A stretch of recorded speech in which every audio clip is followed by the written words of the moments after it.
Pandora. Mariachi Radio from Pandora.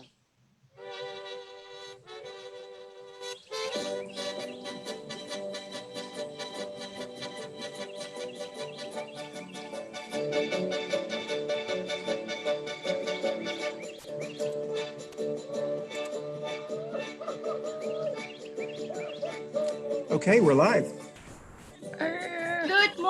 Good morning, everyone. Happy Saturday to y'all. We have full house here. How's everybody doing, guys? Hello. Hello, how are y'all? Good morning. Good morning, everyone. How are y'all? I'm Happy doing Saturday. good. How are you? Good. We've got a semi-full house. You know, we're trying to keep it down to about 6 to 8 guests, so that way everyone can see us on the screens. The music, we're still getting used to our production here. And so I want to well, let's stop the music. Alexa, stop. All right, excellent. So all you hear is the birds in the background. Good morning, everyone. Welcome to Coffee and Pan Dulce. This is our weekend edition. It is Saturday, April the 4th. My goodness. And if you are in Charlotte, North Carolina, it is going to be another beautiful day. Unfortunately, that's all we can do is hang out in the background. I want to welcome everyone who's watching us live on Facebook and also who will be watching us later on YouTube and Instagram. And we were supposed to go live on all three platforms today, but it didn't work. So we will have to share this and try to do it by Wednesday.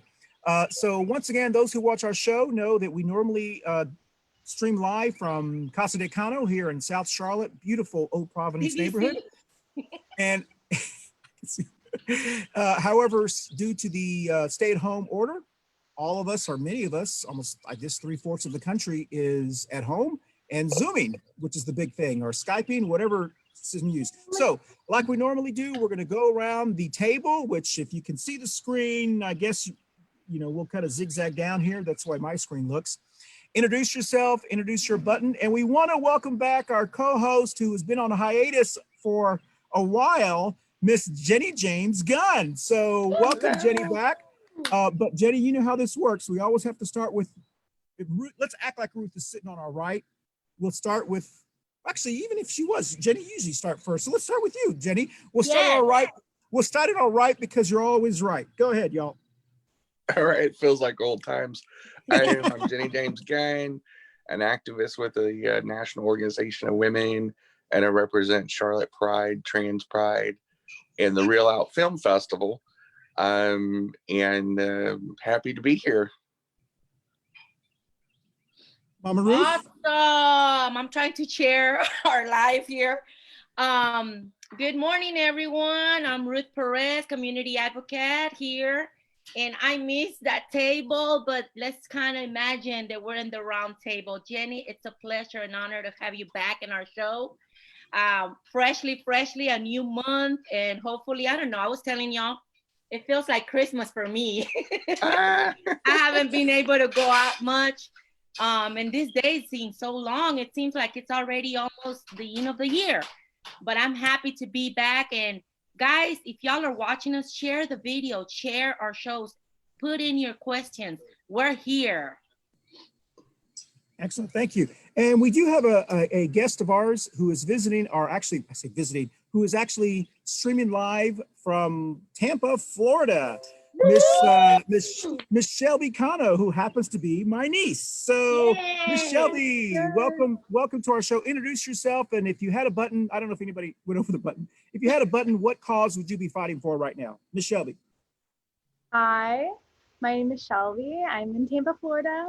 I guess I'd be fighting for environmental justice going on here in Florida. I am environmental scientist working with in the transportation industry. And basically, I'm just seeing a lot of changes since I went to school working for government and now working with government. It's just been completely changed, and I definitely have a voice for that. And it's really hot in Florida. It doesn't feels like summer already, so kind of ready to go back outside and yeah. Well, you know, I hate to say tell people this, but if you look on this screen outside of baby Trump, we have all Texans. So Woo! my goodness gracious. I mean, we lived in Texas at one time. So No, I want to we welcome. live. We're Texans, That's right. and we bring Texas with us. That's exactly right. So listen, I want to apologize to our viewers because I thought I'd be really creative and host this from outside today. However, people have just started to cut their grass because they can't do anything else. And the birds are very, very loud. And so we'll see how this works. We may have to do a show right before the day before Easter. Maybe everyone's outside in our Easter attire, which I think this year it's just going to be pajamas. So we'll see what happens. I'm planning to do a egg hunt in my backyard. Oh. Maybe with my dogs. An egg hunt with your dogs or for your dogs? For my dogs. Okay. All right. Well, listen, I want to welcome Baby Trump. Baby Trump has been watching us and he's following us on your screen. If you look at him, thank you, Baby Trump. He has been very interested in our show over the last while. He's got, once again, a Medicare for All button, a Moms Demand Action button, and he's still passing out Cynthia Wallace for Congress palm cards. So thank you, Baby Trump. All right. Well, I'm Christian Cano, one of your co-hosts with Jeff Scott, who's in a hiatus. Welcome back, Jenny, once again, Mama Ruth, once again. And I am excited to announce that we will be having, as we still are, I think, in our stay-at-home order here in Mecklenburg County, at least in North Carolina, we will be having on our show a couple of shows with Dr. B, Dr. Baumfolk, we will have a segment called Ask Dr. B. And he has agreed to be on our show and answer questions that you may have about the coronavirus and, I mean, maybe about dandruff. I don't know. We'll see what happens. He's a neurosurgeon, so, you know, I'm sure he's got a lot of experience. But my button is Medicare for All. If you cannot see it, and we talk about that a lot here. So why don't we start with Miss Jenny?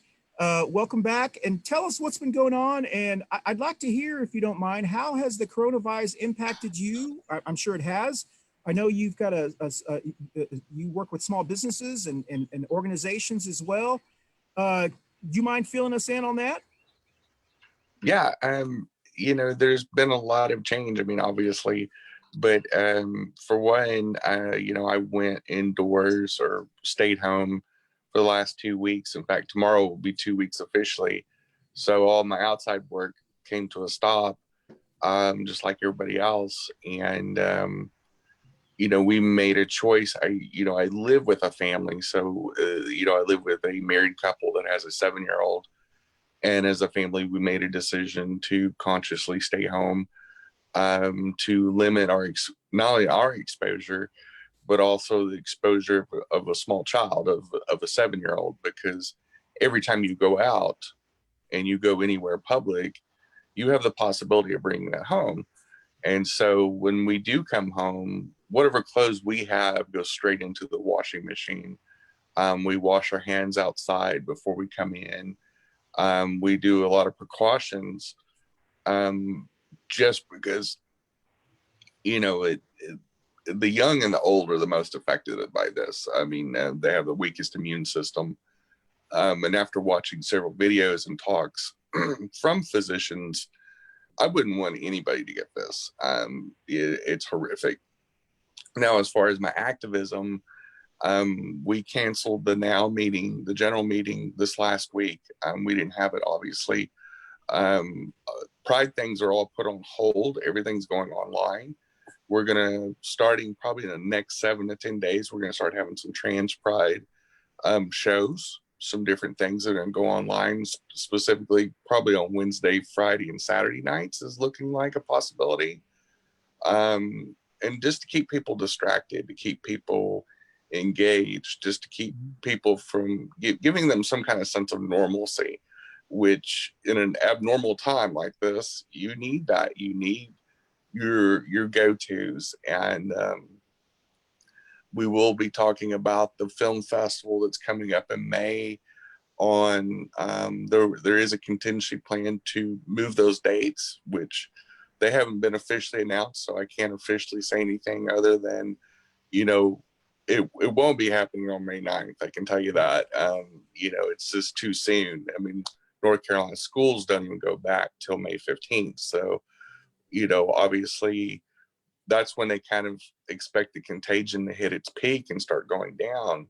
But you won't know when it's peaked till after it's peaked, So it has changed the LGBT world quite a bit, because it's a very social world. It's a very engaged world. And now all of a sudden we don't have any drag shows. We don't have any events. We don't have any meetups.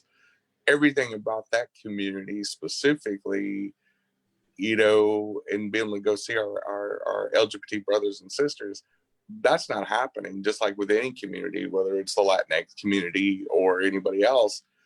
I mean, Easter is a big thing in the Latinx community. I remember from San Antonio, and all the little eggs filled with confetti, and just all of the pomp and circumstance, and just the beauty of the Latinx community in this time of year. And it breaks my heart that they won't be able to celebrate in a traditional way. It's going to be different. Sure. A question, Mama Ruth, maybe you might know this. Did they cancel Fiesta this year in San Antonio? You're muted, Mama Ruth. Yes, unfortunately, they did. Actually, I was making my plans to be down for Mother's Day weekend in Texas. Due to our celebration for Selena, and everything is canceled as well. Wow. I mean, I just thought of that when you said, Jenny, about how big Easter is in San Antonio. I'm thinking of the parades and the Fiesta and Fiesta week.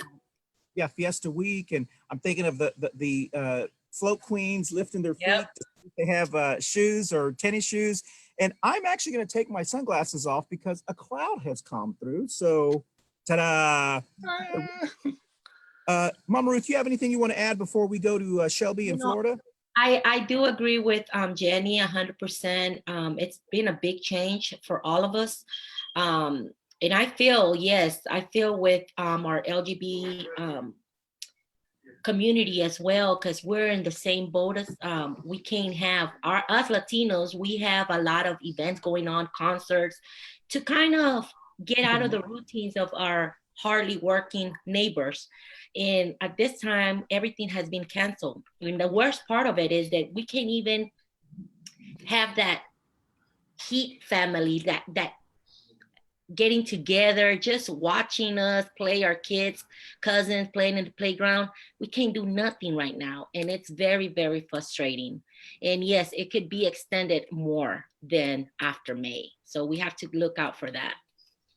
Well, speaking of family events, I'd like to bring Shelby, who's zooming in. I guess it's going to be a new term we're all going to be using, Skyping in, zooming in, Webcast, WebExing in from Tampa, Florida. Shelby, you have been sharing with me the rosaries that the family is doing via Skype. Is that right? Yes, that's a new thing that they started doing, I think last week. And they sent me a text message, and I got the time wrong just because they're sending me text message for Texas time, and I'm obviously— Are you related to Ruth? Texas time. And so I took a nap thinking it was going to be later, and I woke up and I missed it. But I guess that's now a new thing that they want to start, and they want us to start. My cousin Desiree, she wants me to start getting all the Canos together, and excellent, because we have such a big family, so it's not like she can just send a text message to one group. It has to be like one person from her group send it to like 10 people, other people. So we're gonna start doing the rosary on Sundays with my Zooming with my great grandmother, everybody's grandmother. She's like the matriarch of our family. So that's really exciting, just because I get to have my son and my family in the chat as well, or the Zoom meeting. So everybody gets to talk to everybody. I'm excited. It's like one thing I get to look forward to a week now. So, question, and while we have you here, what's going on in Florida? So Florida declared as of yesterday morning, it did do a stay-at-home ordinance for the whole state. But they also put into second ordinance that it would their declaration would supersede all of other counties and cities' declarations that they've made previously. So Tampa is a very, I guess I would say it's probably one of the more progressive cities in Florida. It's like the second, probably behind Miami. And our mayor has been very proactive on having a stay-at-home order. She put in the ordinance. This would be going into my 4th week of being stay-at-home. Next week would be my 4th week. So this is 3 weeks in, getting to the end of it. And she fought a lot of the other councilmen because they were like, no, wait for the governor. And she just completely overrode them and put in a stay-at-home ordinance a few weeks ago now. So, but she put in an ordinance that would eliminate all events that weren't essential. And so, of course, that means, I don't know if you all heard about this, the church event that happened that kind of made news. The guy held mass for like thousands of people, and it was in Tampa, and he just said that he had more powers than everybody else, and he didn't have to listen, and he'll hold it forever if he could. And then he got arrested this week because he was breaking the law. But then now this new ordinance going into effect includes churches to be able to hold mass or service. So it's definitely a more Republican state, I think, but there are pockets of powerful communities like Tampa, Miami, Orlando, basically the communities around the universities that are trying to fight that, just because they're like, hey, we put this in for a reason weeks ago, and you're kind of late to the party. You can't just override everything we've been working really hard for in our communities. So Tampa has been being pretty proactive, so I'm lucky to be in Tampa during this, just because a lot of people have been following these rules more closely than, I guess, more rural areas of Florida. I'm not very familiar with other rural areas, but sorry to interrupt you, but I know Mama Ruth, you have something you want to add, or did you?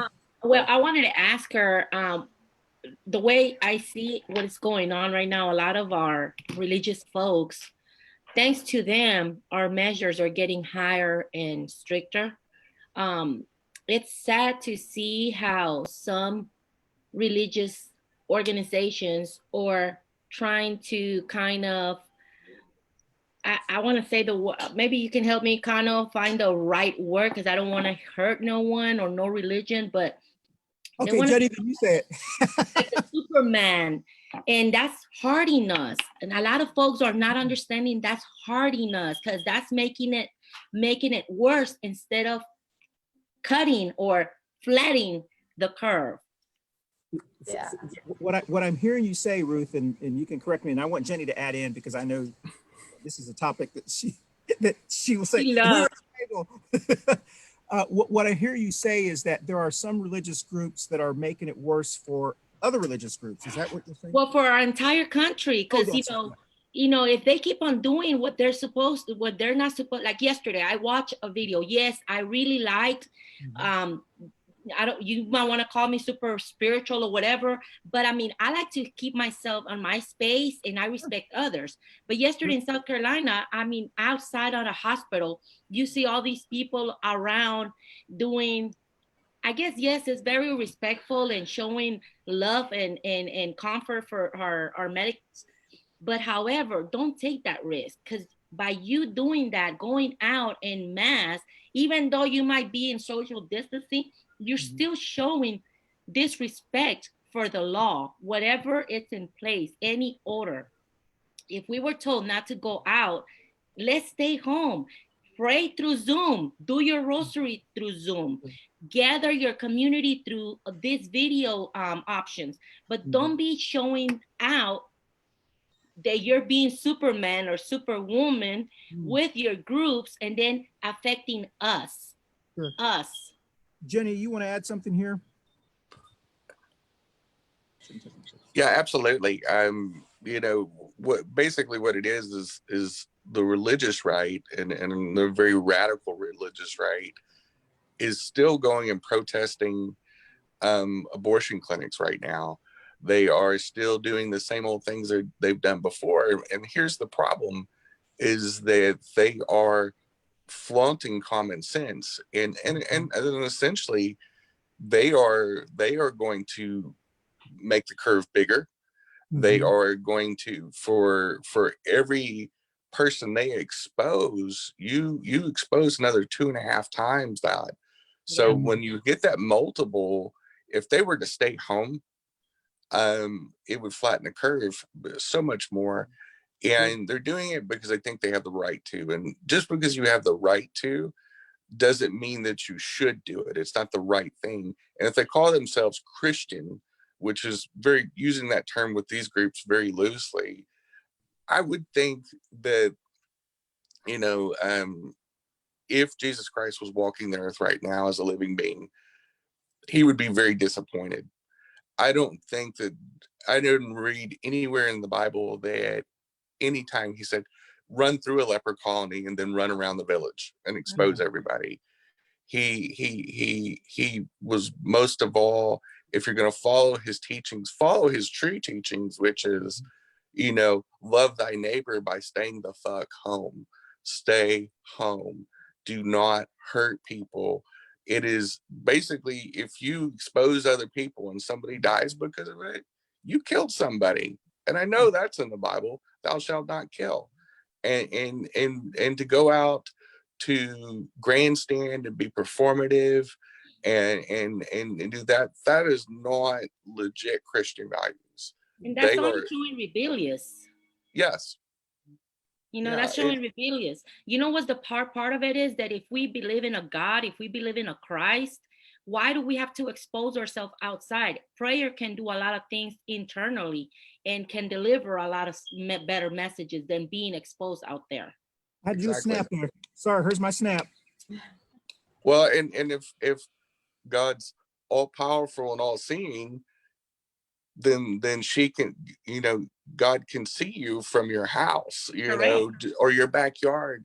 Your church is anywhere. There's nothing in the Bible that says you have to gather in a building or in a performative space or anything like that. You can have church, you know, in your bathroom, your bedroom, your living room. You a lot of religions do home studies at home and gather at home. You know, I know, being married into a Mormon family for several years, that a lot of their stuff was at home. They did home visits, they did home prayer nights, they gathered for ball games, you know, and made it part of their studies. You know, you know, we're not denying anybody rights. It's just sometimes common sense overrules people's I wants. And, you know, this is different than 9/11. 9/11 affected a very small spot, and we didn't need to have a stay-at-home order. This is a very unique thing from the fact that going out and showing solidarity will kill people. Correct. It will kill people. We're all going to lose somebody we love because of this, and that's a tough pill to swallow. Well, that was a very good point, Jenny. You know, if we were around the table, I'm sure we would all be completely agreeing. And one of the things that I find always interesting is if the goal is to bring people, and this is probably a conversation we should have next Saturday at our Easter show, but since we're talking about it, if the goal is to bring people into the world of Christ, or I'm not sure what term is used, if that's the goal, they sure do a crappy marketing job, these churches. Because if the goal is to tell people this is the life you should live to make, you know, whatever, and yet, like as Ruth said, you're disobeying the law, you're doing a bunch of these things, that's really a crappy marketing job. People are gonna turn away. They're not actually gonna follow. So if that's the goal, they're failing at their goal. You know, when we say that we serve God and we live for Christ and all that, he has asked us, like Jenny mentioned, to follow his steps, to be like Christ wise.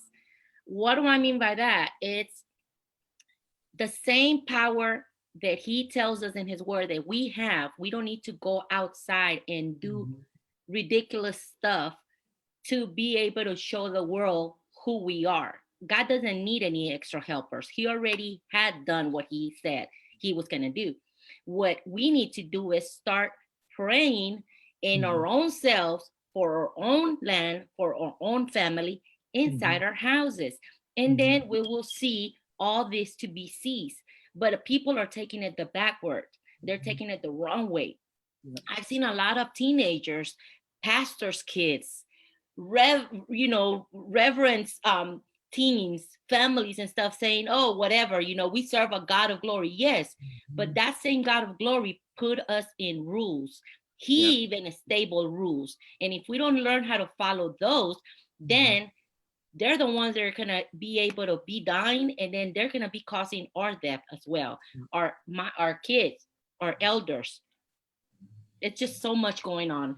Well, speaking of kids, I know we were going to talk about whether grocery stores are actually doing what they can do with social distancing, and we're almost at the halfway point, so I'll have to throw in our sponsorship, and I forgot to do the coffee and Bundusa toast. So, but speaking of kids, Ms. Shelby, you have been home, as is Mama Ruth, and I'm sure you have Jenny too, with children, right? Right. You have all been home with children. Oh, yeah. How's that? In 30 seconds, we'll start with Shelby. How's that been? Challenging. Hard. It's the hardest thing I've done in a very long time. Because he's 2, so he knows no boundaries. He has no filter. He doesn't understand. And I work 40 hours a week from home. Well, I try to work 40 hours a week from home, and both parents are working. So he doesn't understand that we can't give him, it's not the weekend where all of our attention's on him.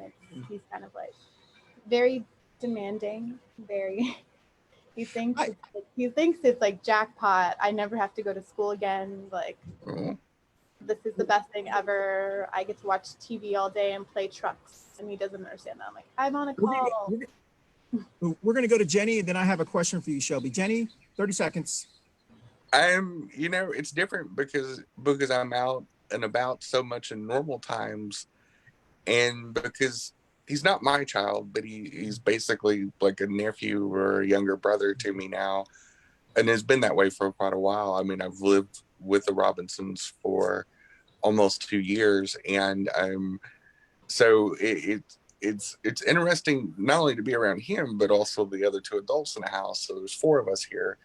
It's definitely not quiet. I'm not socially isolated, but it's and he's school age. He's 7 years old. He's in the 2nd grade. So he has to do some online Skyping with the teachers, and they also do homework. And so I see his parents struggling with some days with getting him on task, because, hey, he's like, I'm home. It's the holidays. It's, it's party time, and why can't I do this? Why can't I do that?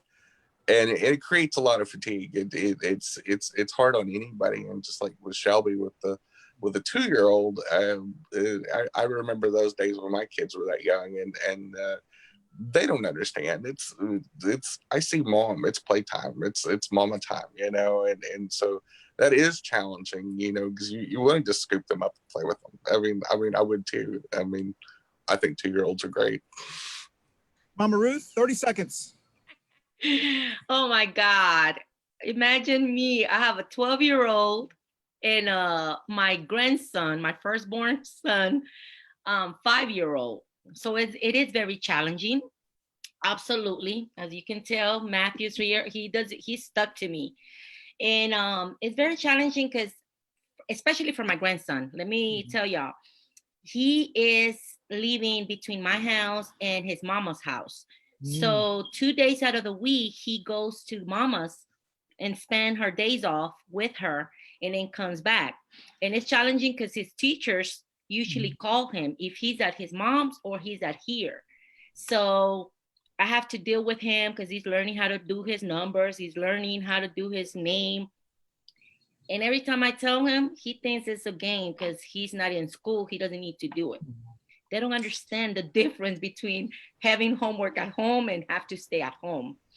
The good thing about it is video games for them. But it's very challenging because putting together a 12 and a 5, it's kind of a war in my house because they don't get along too much. So I have to bring them outside, be dynamic, be proactive. I'm actually teaching them how to play dominoes. Mexican Loteria, Exactly. Uno. I mean, I don't know what else to do because it's very challenging. Have you showed him that game 52 pickup? No. You Does might want anybody, to. does anybody know what that is? Yes. What is it? I need help. Tell him, Jenny.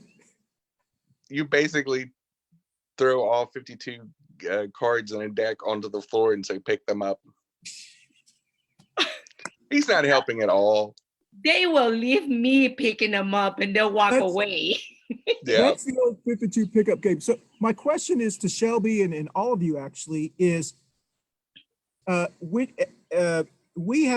had the good fortune here at this house to Andrew works from home 4 days a week now, every day. And I've pretty much been doing everything at home unless we had meetings to go to and so forth. So I guess in a way you could say we both work from home, and the clients that I had, the remaining clients that I have been working with. But I have the luxury of being able to do the things that I need to do, maybe even later at night or different times. Do y'all have that opportunity to be able to, maybe like with you, Shelby, maybe one of you do like 4 hours, then break 4 hours, or how are y'all working that out? So we just recently talked about that this past week, just because my partner, he has a lot of conference calls, like all day, like 8-9 hours a day. So he'll try to help him here and there when he's not on a call. And it was just mentally draining. And then I would be working until like midnight, trying to finish up what I've been trying to do all day. But now we've tried to come up with a schedule, and we talked about it. And now it's going to be like 4 hours on, 4 hours off, 4 hours on. So that is definitely, I think, going to help my mentality and our situation. But for the first few weeks, it was I was just drained. I thought I was just so tired. I'm mentally tired, physically tired. I didn't realize I could be as tired as I was, but it's definitely a progress. I think there's progress going on. Now we've got the ordinance to stay home for another 30 days. Yep. And who knows, might just keep getting extended, and we needed that. We needed to have a sit down discussion on coming up with a schedule that was good for both of us. Jenny? Fortunate. For us, we have the privilege of living in quite a large home. So when they do online stuff, Matt, he is using our dining room, our formal dining room that we don't use anyway. So it's kind of like our studio there in your house. He has a laptop and a workstation, and then Crystal works upstairs, and then I just float around, because I'm, and a lot of the things that I'm engaging with are at night when they're not working. Yep. So this is one of the few times that I've had something that was during the daytime. So it's not really been a big deal for me. And I literally have not left the house in 2 weeks. So other than walking outside, I mean, I go for hikes and stuff like that, but I've not even driven my car in 2 weeks. So, I've literally kept to the spirit of the social distancing. And the only time my roommates have left, it's only been one at a time. It's to go to the store or something like that. And we've really tried to limit that. We definitely do not want to expose the child that lives here. It would be devastating to hurt him. So we take that as seriously, and we're as proactive as we can be humanly, and still survive, But I did want to ask Shelby something. It's not lost on me that these SARS and these different diseases, and I know it's taking off subject just a little bit, but when she has a chance, I would love to see an environmentalist thoughts on Wuhan. Is a very industrial, very environmentally filthy place, as is China. I mean, China's skies are constantly gray, and they're just starting to clear up when people went into social distancing. I wonder if these respiratory diseases are becoming ground zero for that area because of a lack of environmental sustainability. and what your thoughts are on that as an environmental group and worker. I think it definitely did not help with the disease. Like they do live in such poor pollution conditions. So probably a much larger population does have respiratory illnesses compared to like here or wherever, anybody who's in like the rural part of China. So more of them were affected faster just because they've already had these pre-existing conditions, and then the pollution probably didn't help. So a side effect of the coronavirus is like respiratory illness. But if you live in, say, the country, you're not going to see those effects as fast as if you live like there. So I think there definitely helps with the pollution. It kind of, you see that everywhere. You've seen that everywhere, like in Europe, China, here, even though there's not much documentation on it here because it's so new here. But it's probably helping any of those people who have those illnesses. Now they're going to be going outside and they're healed or they're cured or they're survived, and they're going to be like, whoa, this is what it feels like not to have asthma every 5 seconds, or this is how I don't have to wear a mask regularly. But I don't think that they're going to stay on that trend of like keeping it pollution zero. But I wonder if it's almost like a petri dish or a crock pot of diseases, because you saw H1N1 begin there. We saw all these different SARS, which COVID-19 is just another version of SARS. Yep. And so we're seeing these horrifically tragic diseases originate in China, and I wonder if the lack of sustainability is finally breaking down our planetary ability to fight these things and making us more weak. That's an excellent point, Jenny. And as a matter of fact, I'm sure life after, or I've used the hashtag life after COVID-19. There's a lot we're going to be learning and talking about and so much stuff. But before we do that, I want to jump to Mama Ruth and tell me in 30 seconds about how you're dealing with people at home. Are you changing your schedule, like the workers take care of them, or and then we need to talk about grocery stores. I have not really changed my schedule. I'm really enjoying actually staying at home. The only thing that has changed is, the events that I used to attend, meetings, but I mean, the majority I'm doing them through emails or video chats. Yeah. I'm very, very limited as well because I have a 74-year-old lady here. And my mother lives with us, so we don't want to expose her. We don't want to expose my youngest grandchild. She's just turned 6 months. And then I have my my kids. So we're trying to limit ourselves. The way we have changed, my husband has changed some of his schedules. He doesn't have no choice. He has to go and work. Essential is construction. Yeah. So, but he's been coming home earlier than usual. He gets home by 5:36, which that gives us better time to get dinner. And last night I felt like an elder lady. By 8 o'clock, I was already in bed. I mean, on a weekend. But Sure. Since we're a little bit over the halfway point, I do want to, and I apologize. It's the third time I've made the mistake. Before you kick in, let me acknowledge our viewers. I want to say thank you to everyone that has been sharing and it's already connected. We have greetings for Carlos Figueroa. He's one of our truck drivers delivering our stuff for Sam's and different stores. He's actually going to Burlington right now. I have Kyle Kirby. He said, hello, friends. Kyle, thank you for connecting. Tonya, we have Rigo Gonzalez from all the way to Chicago. I hope everybody's fine up there. I know there's a lot going on up there too.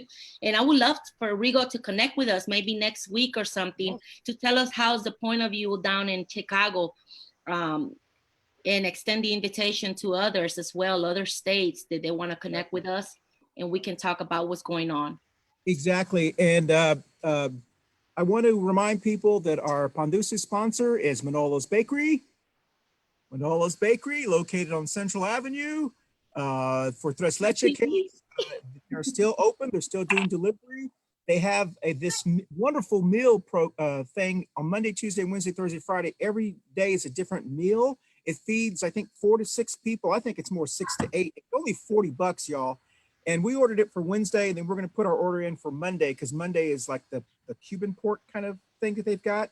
And it's a lot of food, but most importantly, you get a tres leche cake. Just the tres leche cake to me is worth, 20 bucks itself. Wow. And so I have jokingly said, if they throw in some Cottonelle toilet paper, I'll pay $75, for it. But anyway, so please support Manolo's Bakery. And we do need to salute to Coffee and Pandusi. If you do have your coffee with you, everyone raise it up so we can get that on camera. Anyone? Jenny, you gotta go get yours. Hey, it could be a wine bottle too. There you go. Shelby, is that a mimosa? Yeah, I've been craving for that for the longest. I got it at the grocery store last week, and I was like, Oh God, I gotta go get me some. Okay, so speaking of grocery stores, and we're going to try to keep this to 30 seconds, everyone, because I don't have a way to budge Miss Jenny when she's not sitting next to me. I do want to laugh at Cal Kirby posted that he thought it was funny that someone actually fell for that 52 card pickup. Yes, when I was younger, my Theo Chris taught me the 52 card pickup, and I come from a family where you don't tell your tias and tios no, you just do it, even if it's a joke. So yes, I had to pick them all up. And I've tried it on Gilda. I've tried everybody, all my cousins. All right, so let's talk about grocery stores in 30 seconds. Do you feel like grocery stores are helping us or hurting us with the social distancing and that kind of stuff? Who wants to start first? Mama Ruth, 30 seconds. Since Jenny hasn't been going out that much, I have, because I ain't got no choice. Baby formula, Pampers, wipes, all that. I am very frustrated and very mad due to that lack of order, I guess, enforcement, I want to call it. I love my LatinX community. I love their stores and I love supporting them. However, they're not enforcing the limit of people and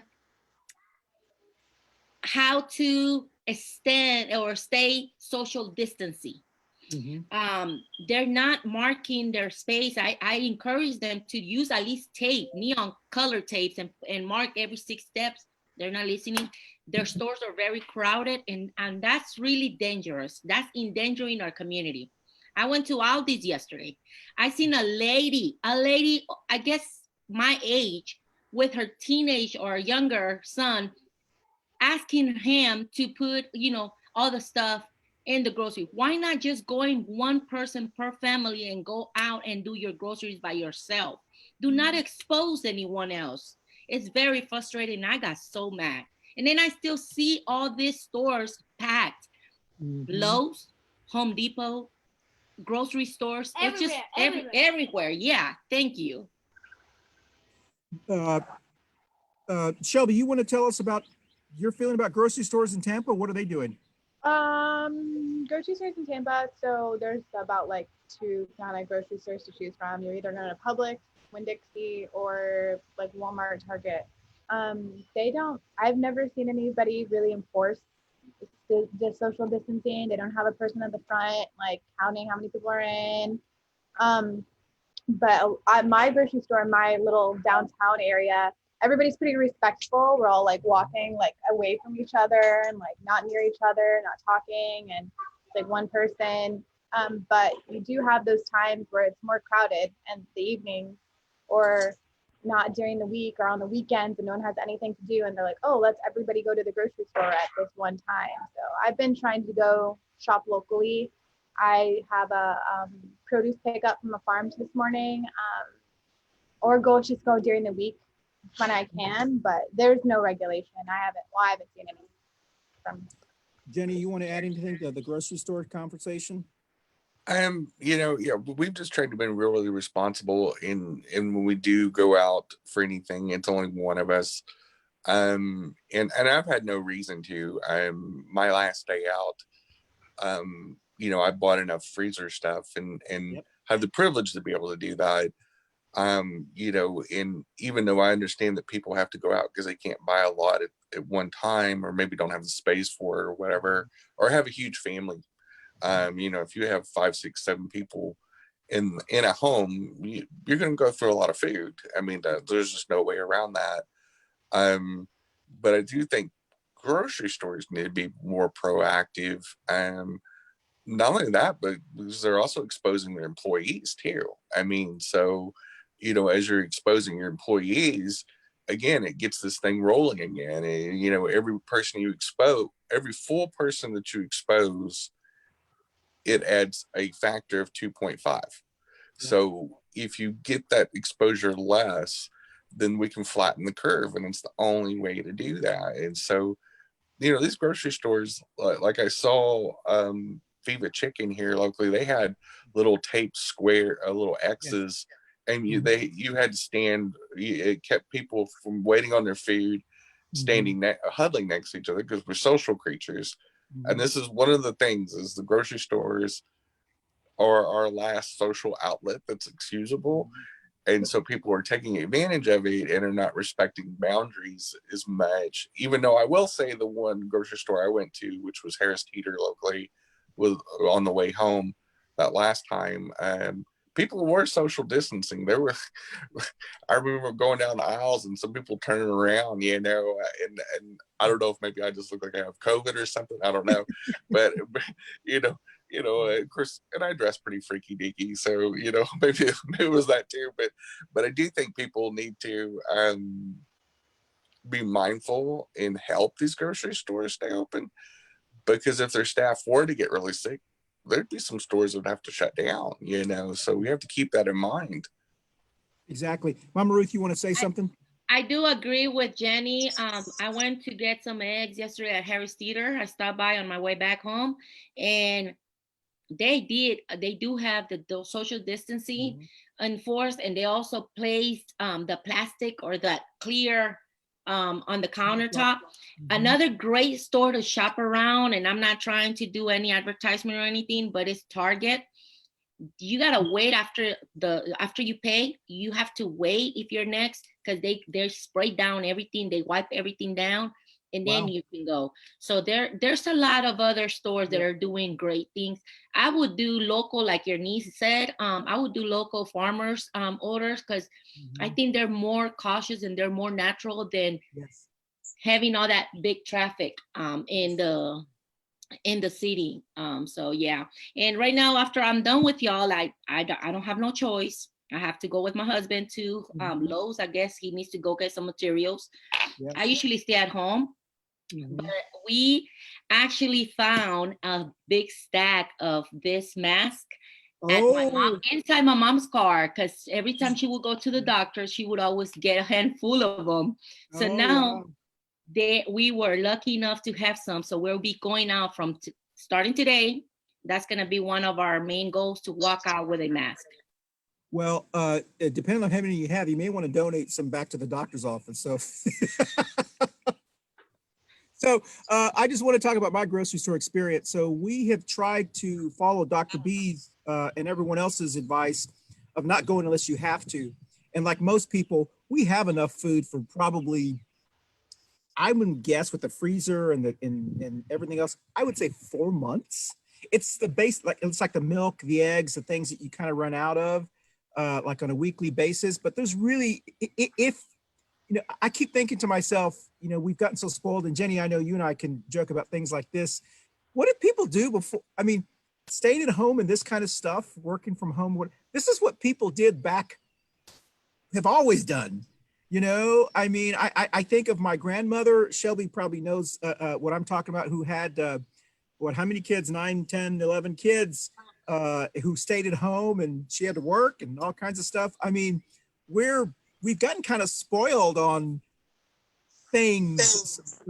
So if anything, I think we're going to learn, A, how to get along with our families again at home, because we have to stay at home with them.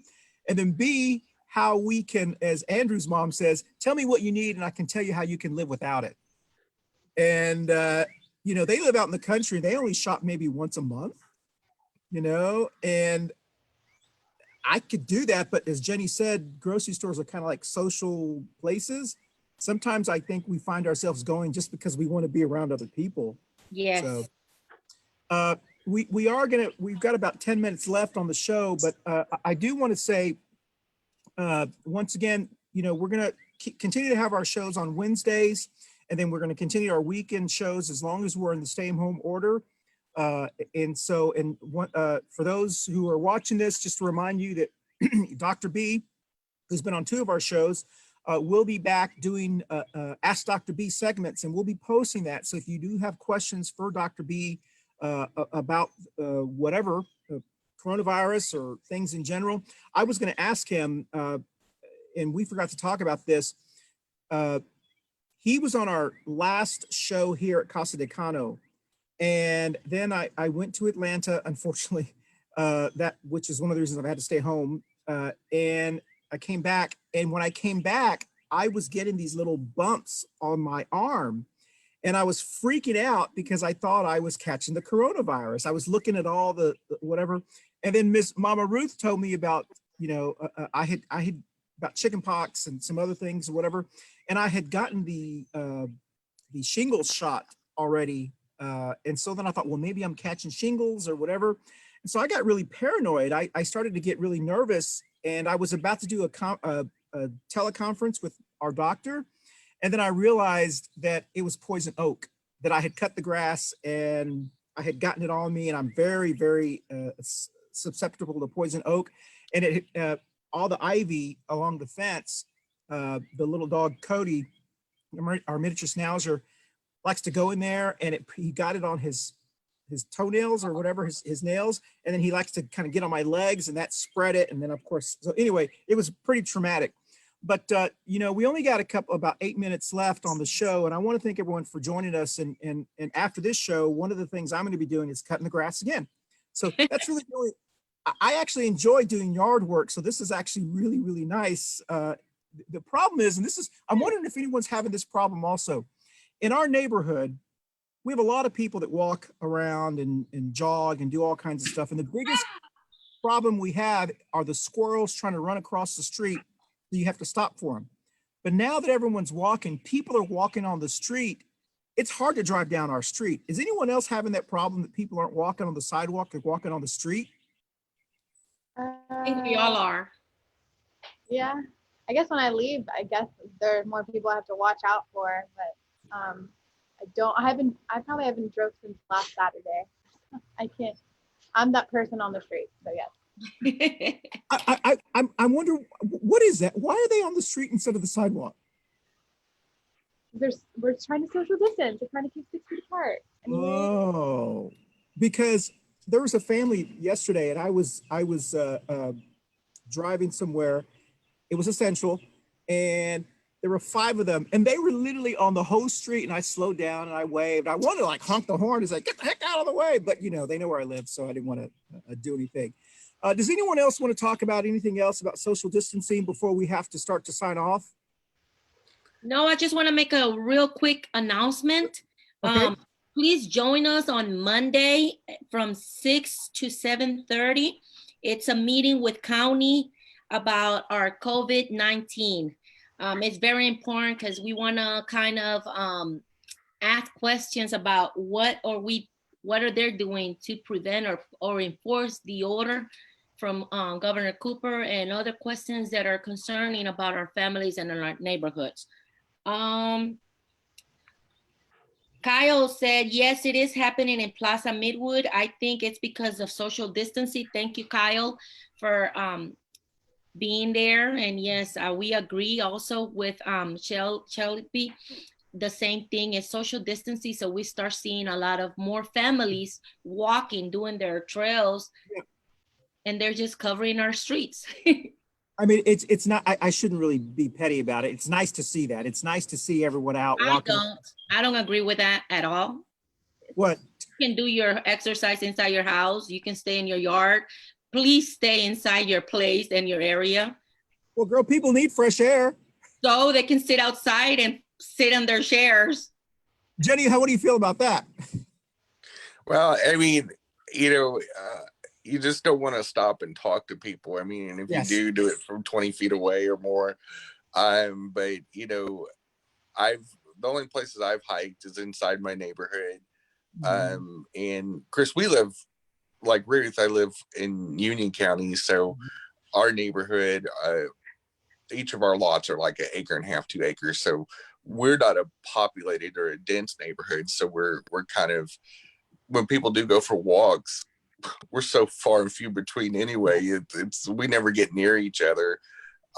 You know, and some place like Tampa or Chicago or something like that, that's going to be a little harder. Yeah. I live in downtown, so Yeah. Oh wow. apartment in downtown. So I don't have a yard. I have this balcony and a 2-year-old. It's so confined. I have to take him outside every day to run or to do something. So I go for a walk with him or let him play outside with in our courtyard every day. I lose my mind if I had to stay in my apartment all the time. And this balcony is not as spacious, so I can't really hang out here all the time. You know, that's what I was gonna say. Kyle said, wear your mask, respect the 6-foot rules, please. So many cases in 28205. Yes, that's what I was gonna mention to Shelby. I don't have any problem going outside. I mean, I do have to go sometimes and be outside because of my family. However, let's start wearing our masks because I mean, that's what's creating a lot of confusion out in our community, and they think they're just not taking it seriously because they see all this mask family. Like I can go out with my whole entire family to walk around. We live in the same place, so we kind of share the same germs. But getting connected with other families and it's spreading, I mean, you might be walking and yes, 6 foot, but if you sneeze or whatever, that stays in the air. Somebody walks through it, can catch it. Well, the question with everyone is, does everyone have a mask? Well, let's try to do some chones or something. Use your mentality. Yeah, I know you can make your own mask with, I can't make, my head's too big for a bandana. So I need like, what are those things? I'm starting this week. I got my sewing machine out of my attic. So I'm starting this week to start creating. I'm going to use my imagination and I'll make sure and I'll keep you posted. I might throw some up there for y'all. Yeah. We need one. Listen, we're going to go. I was going to say something real quick. There is a store in Noda called Jade Sky, and she's actually making masks for people. Oh, wow. And she'll even deliver them too. So she's on Instagram. Jenny, we're in Union County. You think they'll bring them all the way over here? Well, you'd have to ask her. I can't speak for her. We're out in the country, girl. She drives quite a ways, and she's I know Marissa pretty well, and she's a great friend of the community, and just a wonderful young entrepreneur. But she makes these really decorative masks that you can reuse. They're reusable and washable, and so it would be environmentally friendly and responsible. Maybe she can just like put it in priority mail or something, and it gets to you like in 2 days, you know, or something like that. Hey, my name is Joel. This is my mother. I'm not really in part of the group, but I got, me and my mom was talking to make masks. It's not all about just putting a rag over your face. You actually have to have something microfiber, something that is actually gonna filter it. So I see people just putting whatever on their face. I'm like, yeah, that's nice, is being cautious, but you actually need something that can filter, so you're not breathing in any anything infectious or anything that has germs containing. Sure, good point. I think the CDC has guidelines that you can download. Is that right, Jenny? Or if you want to make a mask? Yeah, there is some directions, instructions how to do it. Yeah. Well, listen, we're going to start signing off here, and I want to thank everyone for joining us. And it's getting really warm out here, and so I'm going to put my sunglasses back on. And I want to thank everyone who's joined us on Facebook Live, but also those who'll be joining us later on in YouTube, Instagram, and Facebook as well. All those wonderful things. As we have been talking, I've had a bunch of cardinals just land right next to me out of the dog water bowl and just drink. They have no shame. They see that I'm doing a show, and And there's a woodpecker up on that tree up there. Just be careful they don't poop on your forehead. Oh, well, yeah. I purposely didn't want to sit underneath anything, and I didn't lift the umbrella today. But I do want to say that I know that one of the shows we're going to be talking about is, I think, what was the title, Ruth? I can't remember what day it is. It's, my gosh, I need a haircut. So I normally get my haircut every 10 days because it has to be really short, just the type of hair I have. And hey, baby. He's so cute. I see Jax. Hi, Jackson. Oh. So for those of us who are obsessed with getting haircuts, you know, and we can't get a haircut, and we really can't have anyone come to the house because it's not technically an essential type of thing unless you know someone, unless someone at your home cuts your hair. But still, you get in trouble. No, I think we're going to have a lot of people in a couple of weeks starting to have chili bows. Does anybody remember the chili bow haircuts? That's like the Three Stooges. Well, back in the day, moms used to put bowls on people's heads and they would cut around. And that's when people had these chili bow haircuts, or I don't know what in my family, they call them chili bow haircuts. Luckily, my hair, I think they did women like that. They did boys too.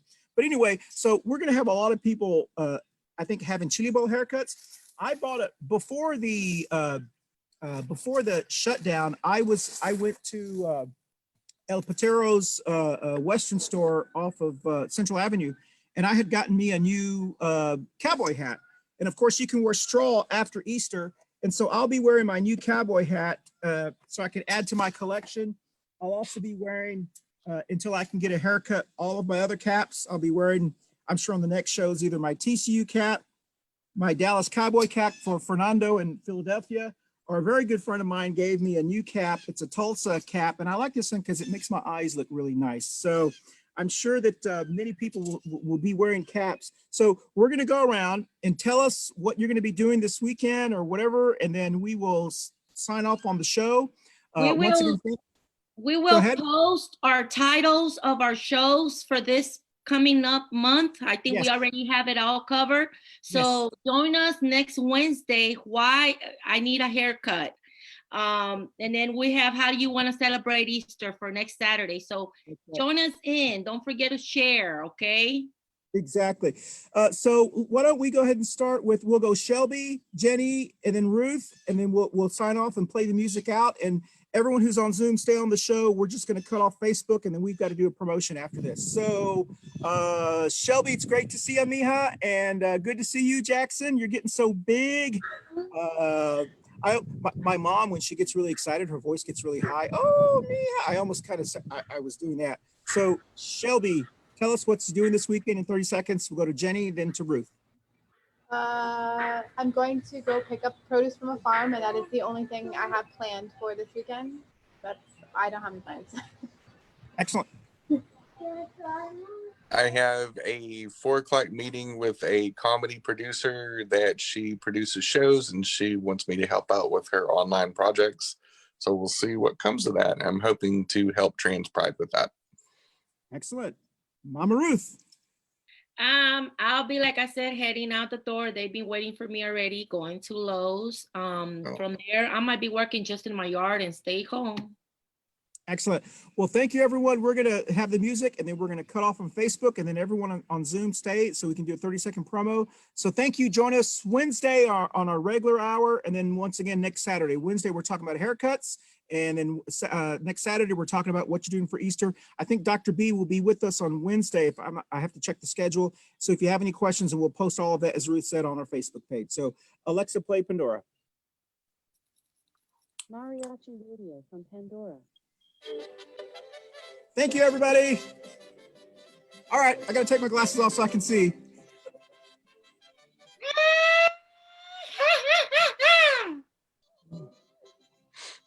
I need some mimosa now. She got me hooked on that today. Hold on, y'all.